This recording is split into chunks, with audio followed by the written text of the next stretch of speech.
Marciea. And this is Stephanie over at LadyStrong Fitness. We have a special guest today on this podcast episode, and this is Sarah from Heroic Heart. She's the vice president of the charity that we chose for the check-in for charity for November. So the big question is this: how were two women who didn't cheat and purchase a gym franchise model, how were they able to spread their mission and purpose by empowering and transforming hundreds of women's lives through fitness, nutrition, mindset, and accountability with a micro gym business model of women only? That is the question, and this podcast will give you the answer. We are LadyStrong Fitness. Welcome. Thank you so much. Yeah. I'm happy to be here. No, we're happy that you're here. So we had a brief conversation prior to this episode airing, and you were giving us a little bit of background and history on Heroic Hearts. So if you could kind of tell the audience a little bit more about it and what the actual program entails. Sure. So Heroic Hearts is a humanitarian relief organization, and we are currently in 4 countries. We are in Syria, we're in Mali, we're in Palestine, and Bangladesh. And Heroic Hearts is only about 3 to 4 years old. So myself and the president of the organization, we actually got started off on the board of a Syrian relief organization. And we worked there for a number of years, both of us. And once we kind of built some experience and a platform to walk on, we decided to kind of venture off and create what's now Heroic Hearts, or HHO as we call it. And we had this vision of an organization that could essentially keep the overhead costs low by depending more on technology. And then we could essentially take all of your donations and donate them directly to the cause rather than taking some of that money and spending it towards our own administrative things. And we were successful in doing that, and I think that's been kind of a huge draw for us as a non-for-profit organization, that people feel comfortable donating because they know that all of their money is kind of going straight towards the programs that they choose to support. So Orphan sponsorship is one of our big programs, and our Orphan sponsorship not only supports a child, but it supports the entire household. So in many situations, there's women that are disproportionately affected by the crisis in their country, and the Orphan sponsorship will essentially take some of the burden off of them in supporting the whole family. And it'll give the people in their household like the education that they need, the shelter, food, like whatever they need to kind of have like the basics to survive. So that's the Orphan sponsorship is our big program, and then we have various other programs in like Mali, Bangladesh, and Palestine. Love it. As well. So we didn't know about the other sponsorship that you had, which was for well water. What is it, well waters or The water tanks? Or? Yeah. Yeah. So let's talk about the first sponsorship, which was for the orphans. Stephanie, do you want to explain how that all came about inside our studio? So for November, we do the charities, right? So we actually have a bunch of ladies just give us nominations of charities that they are part of or they support. And one of our members, Puma, she Shout out to Puma. Yeah, shout out to Puma. Yeah. She nominated Heroic Hearts, and as a team, we all voted on which one we thought was really cool, and Heroic Hearts won. Actually, I want to backtrack because Huma was something that's really important to her is that all the donations actually go to where they're going to, and not some of the organizations taken out of it. So everything that we do, she's always like, is this all going to where they say it's going, or because that's something that's really important to her. So when you said that, that's actually something that's very, very important to her. So I'm really glad that we chose this for her. Yeah, that's awesome. And then, like I said, so we ended up choosing Heroic Hearts. That's how that came about. And like I said before, we kind of started the recording, is that we're so happy to hear that there's other people that are hearing about us, because we're such a short-lived kind of organization. And I think one of our biggest struggles has been kind of pushing people to foster like this empathy and understanding of these crises that are happening like some 3,000 miles away. And I think when you're asked to volunteer, when you have like the desire to volunteer, a lot of people would rather do something here in Chicago where they can like take their families, and it's like a much more like hands-on experience for them, versus like just donating online, Right, you know, and right. so that's what's been like a huge challenge for us. And so the fact that we have so many people in our community who kind of do care about that cause and will kind of go out of their way to nominate us for these things is really cool. So thank you to Huma and thank you to you guys. How are you guys currently doing any sort of advertising or marketing and getting the word out there to other people in the community? Yeah. So, you know, we're a very, like, we don't do a whole lot of publicity. And the way that we've grown is, so just to tell you, like, when we first started off, like I was saying, I work for Syrian Orphans Organization. We had some people that followed us over to this one, to the HHO. Yeah.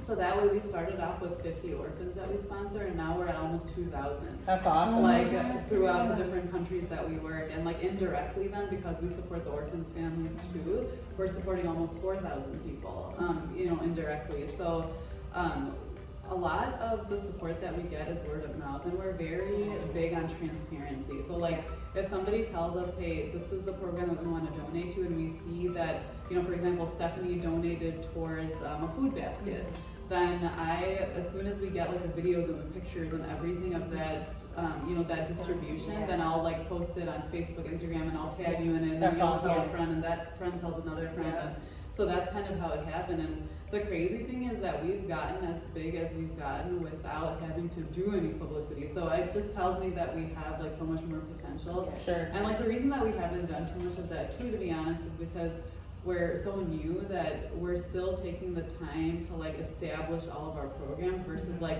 concentrating on doing like big fundraisers and, you know, all that stuff. So like, and it does take a little bit of time for people to gain that trust enough. And I think when they have that, then we can get some more just like big names to follow us and do all the big fundraising events and stuff. But we've had like quite a few big programs launch and like a lot of success without having to do Very cool. publicity. Yeah. So when you say support, what ways are you supporting these people in? Is it just financially? I mean, how else are you supporting them? So what we do, so our orphan sponsorship will specifically provide like nutritional care. That's awesome. And then if there's children that need like some sort of like special medical attention, then we'll provide enough funds for that. So we do kind of leave it up to the caretaker's, you know, decision to decide like how they want to spend the money, but we do kind of have them tell us, you know, where the funds are going and everything.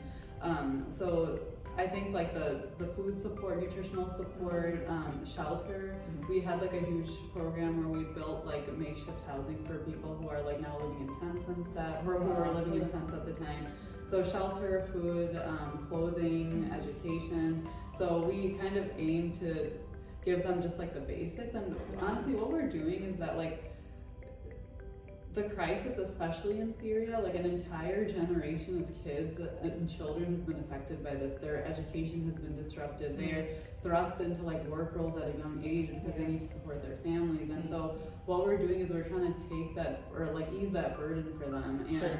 And essentially like children are the future of that country, of all of these countries. And if they're so focused on how are we going to get through the day-to-day, how are we going to eat, how are we going to live, like how do you then look outwardly into your own future? How do you plan for your future and like dream of the actual future? How often do you stay in contact with them? So this is another crazy thing, and I think another draw to our organization is that so our teams that work for us actually on the ground are local to each area. Oh, so cool. like our Syrian volunteers are from Syria, our Mali volunteers are from Mali, and so they know like the streets, they know the ins and outs, they know like how to find the best resources and everything.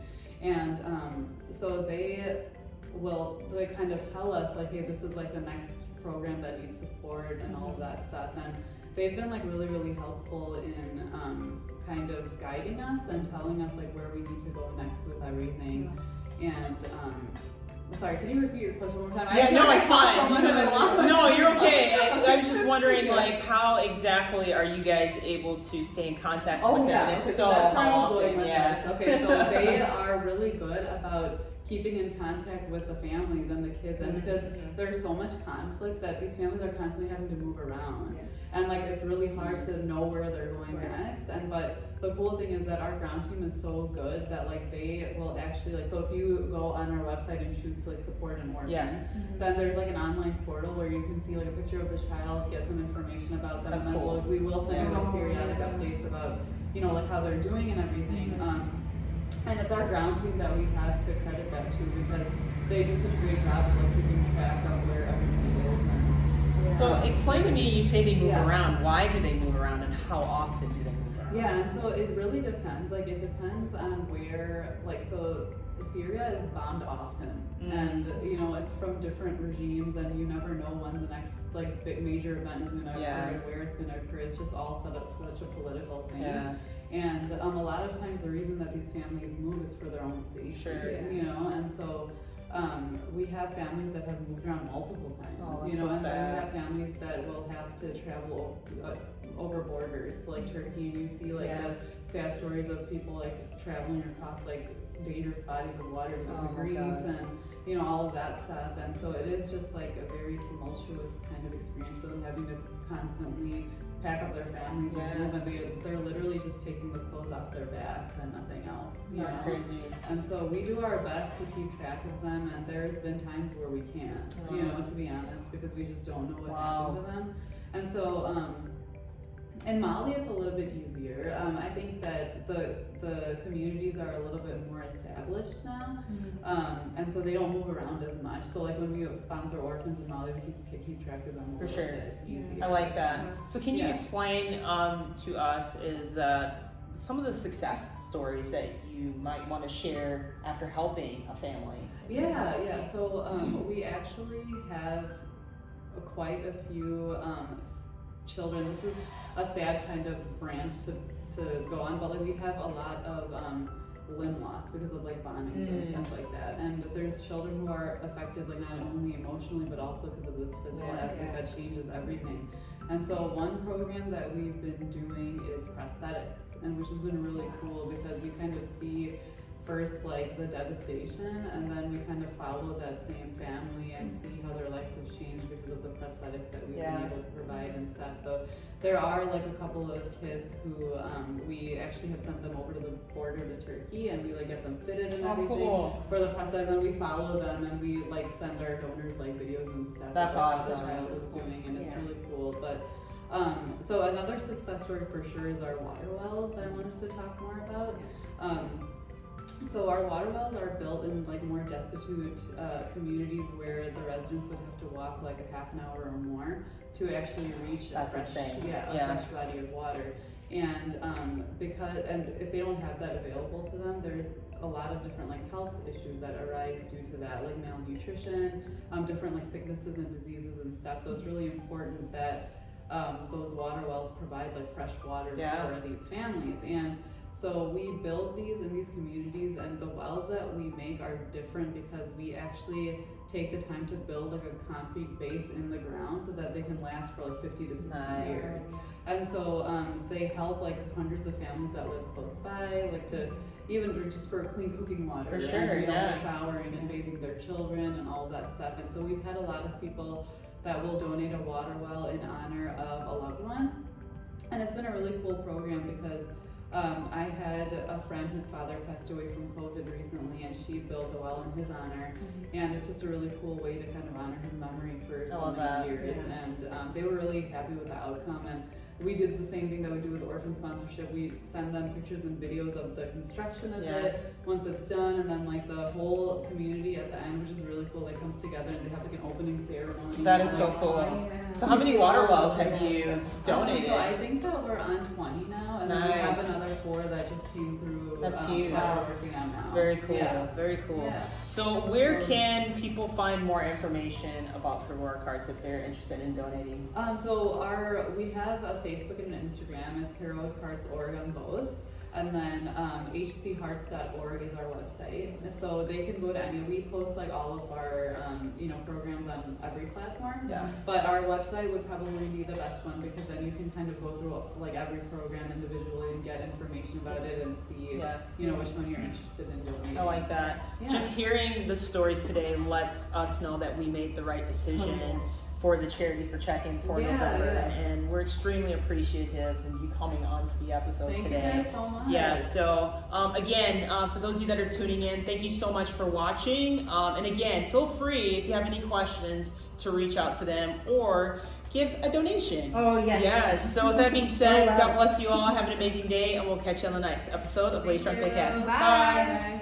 Thanks for joining us today. If you like this episode, subscribe to our YouTube channel or find our podcast on iTunes, Google Play, Spotify, or whatever your favorite place is to listen to podcasts. And if you really liked this episode, please leave a review for us on iTunes. Thanks, and we'll see you next week.